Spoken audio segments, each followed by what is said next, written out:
Thank you, President Coleman, for your support and your leadership of this great institution. I want to thank the Board of Regents and the Presidential Search Committee for this tremendous privilege and honor to serve what I think is the greatest public university in the world. The University of Michigan is known worldwide as an exceptional place for learning, teaching, healing, and service across this great state, across this great nation, and around the world. And I am humbled and honored to be named its 15th president. This is a remarkable day for me and for my family. Wendy, thank you so much for being with me today. Let's hear it from my wife, Wendy.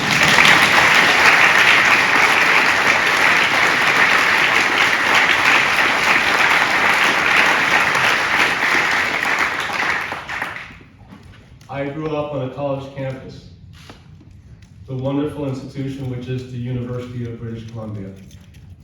And I know that a lot of people are watching from Vancouver and from UBC. And I want to start off by saying it's been an honor and privilege for me to serve you. And I'm thinking of you on this day. On that campus in Vancouver, that's where I first learned how to ride my bike.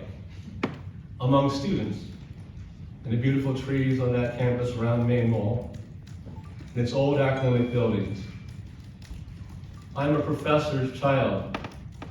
My father was a mathematics professor there, and from those very early days on that campus, I've always loved the energy of a great public research university. I have always known that universities can and do transform the world for the better. This place, Michigan, that I've been able to visit many times, is a very special place. It feels very right to me. It has a unique energy that conveys a sense of purpose to everyone, from a first-year student to the president of the institution. It is a pinnacle of public higher education. It's an inspiration to institutions around the world. Michigan, as one of the world's great public universities, has an unrivaled research enterprise that every day results in innovations and discoveries that shape the future. And that stretches all the way from medicine and engineering to the arts and humanities and the social sciences. The breadth and depth of the intellectual capital of this great institution and the energy of the students is what attracts me here. Students and scholars are eager to come here to engage and to contribute. And I can't wait to partner and to interact with the students of this great institution on all of the campuses of the University of Michigan. And everyone knows the power of maize and blue when it comes to big time and Big Ten intercollegiate athletics.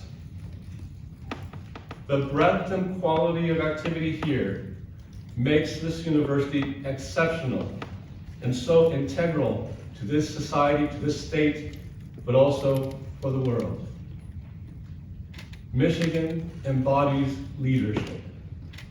Many things have started at this great institution, with speeches from people like President Kennedy, with the inspiration of Gerald Ford as a Wolverine, but also as president of this great nation.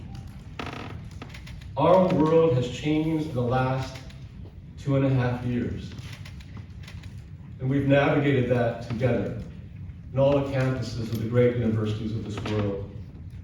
COVID has transformed how we live and how we work, and so too has a heightened awareness during this time of racial and ethnic inequities across this nation and indeed around the world.